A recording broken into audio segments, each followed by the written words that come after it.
Hey folks, it's James coming to you from the Back Nine Live here on my front porch.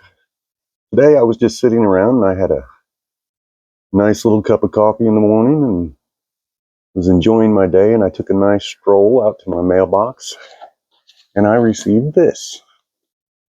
Now, this looks like just a regular old letter. It's got a mailing address, it's got a return sender's address, it has a couple stamps on it. It's a regular old envelope. But what this represents is something entirely different. What this represents is a favor. It's from my ex-wife, and I know what it is, and it's asking me to do her a favor. Now, she knows that this is a trigger for me and my anger, but this is the little games you play whenever you go through a marriage and a divorce. This could really make me mad, but I'm going to get her on this one. Instead, I'm going to turn this into a nice little satirical, sarcastic piece of humor for all of you to enjoy. So let's get into it. All right, before we begin, I want to know, in all honesty, what is the one thing that you wish you would have known before you got married or divorced or both? It doesn't matter. Just the one thing that you wish some wise, all-knowing Aristotle type character would have told you, and maybe you would have listened to before you walked down the halls of holy matrimony or the abyss of courtroom dissolution. Drop it in the comments. I want to know, and I'm going to answer all of them, the good, the bad, the petty, whatever, because I've come up with 10 today. 10 things about marriage that I wish I would have known. 10 things that I learned through love, lawyers, and one very awkward joint custody of a Shih Tzu puppy. Oh, damn it, that dog is so cute. Oh,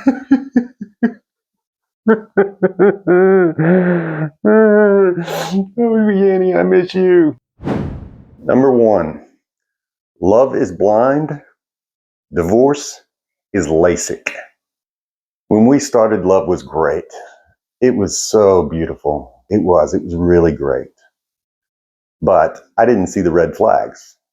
Now in divorce, I was waving financial statements at the judge, trying to show him the red flags that I missed. The things I called cute, yeah, well, they cost me a $600,000 house. Love, it whispered sweet nothings.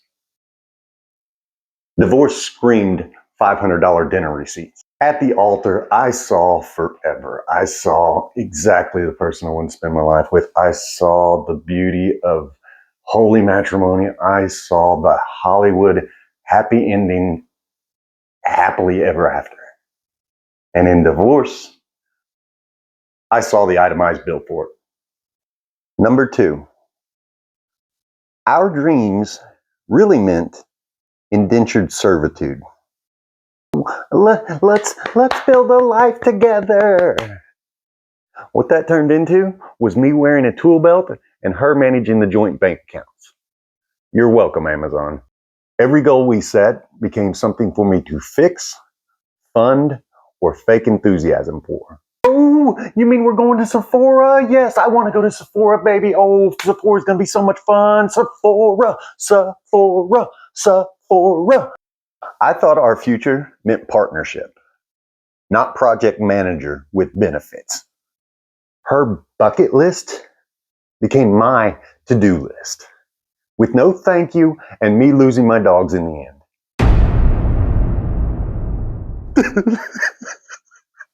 Oh man, oh, I miss that dog. I miss that dog so bad. I miss you, Yenny. I miss you. Daddy misses you. Oh. Number 3, texting is not communication. It is ammunition. You see, I wouldn't send her a message.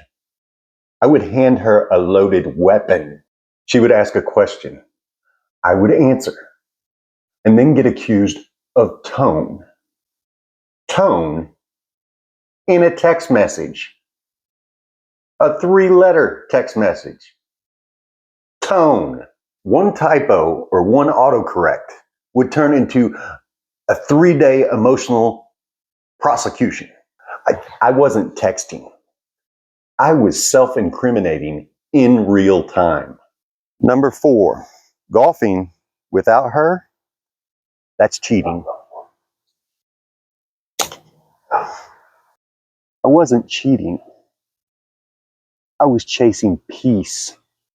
I mean, a 3 o'clock tea time was treated like twin strippers at Mandalay Bay in Las Vegas on New Year's Eve.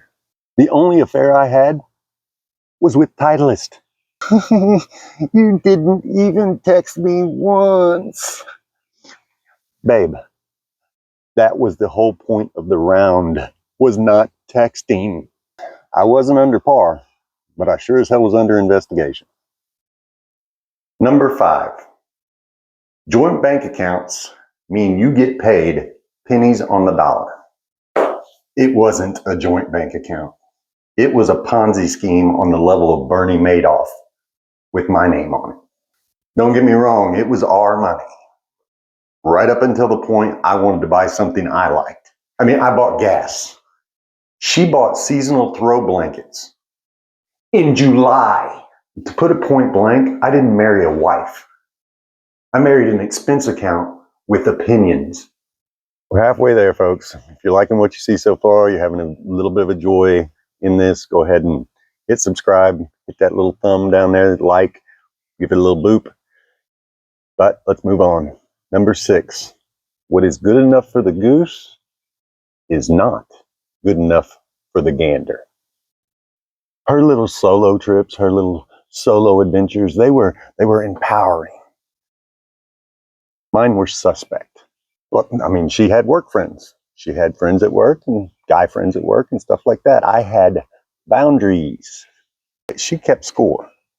I'd bring up one thing from last year and I could never let anything go. She could scroll her ex's profile because it was closure. I hit a like on a meme from 2016 and I would get cross-examined like I was on Dateline. She said, we need honesty. So I gave it. And somehow that was a problem too. Number 7, her investments grow, yours depreciate. Her $200 handbag, well, that was an investment piece. My $200 golf club, that was a midlife crisis.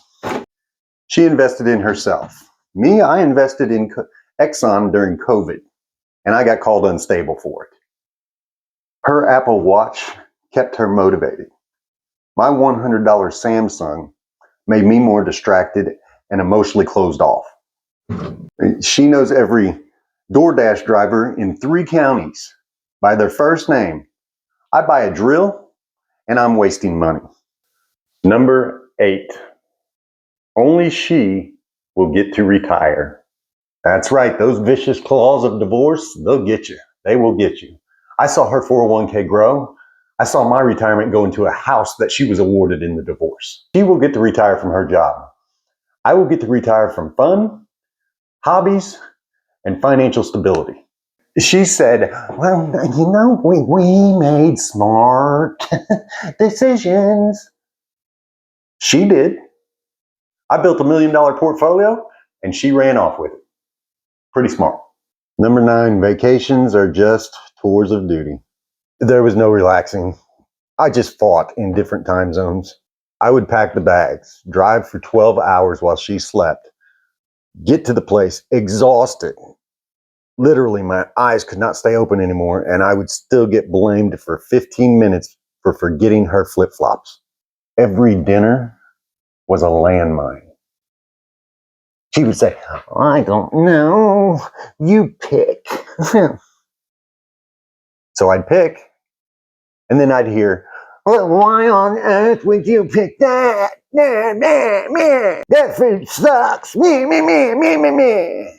Every single dinner. That beautiful, panoramic, Mediterranean sunset I took off the island of Capri, that all of her friends on Facebook said, I love that picture. It's the best picture of a sunset I've ever seen. they wanted to hang it on their walls in their house. For 45 minutes before that, she told me I was not using the camera right. And the number 10 and final one, sex will become a fight. That's right. I knew that the little trysts that were there before the marriage were not going to be around anymore, that there would be no more quickies on the kitchen counter or bending her over the washing machine as she tried to do laundry. I knew those were done. I knew it. But what I didn't know is that the fights were going to be so severe over not having sex. I mean, we fought more about whether we were going to have sex than we actually had sex in the end. It was just a hostage negotiation with worse lighting. I tried initiating and she tried pretending to sleep. Nothing says romance like arguing over dishes before foreplay. Make me feel wanted. So I would say, I want you. And she would say, not like that. Oh, not like that. The only thing getting turned on most nights was the ceiling fan. There we are, folks. My first ever therapy-based content on my Back Nine Live channel. I hope you enjoyed it.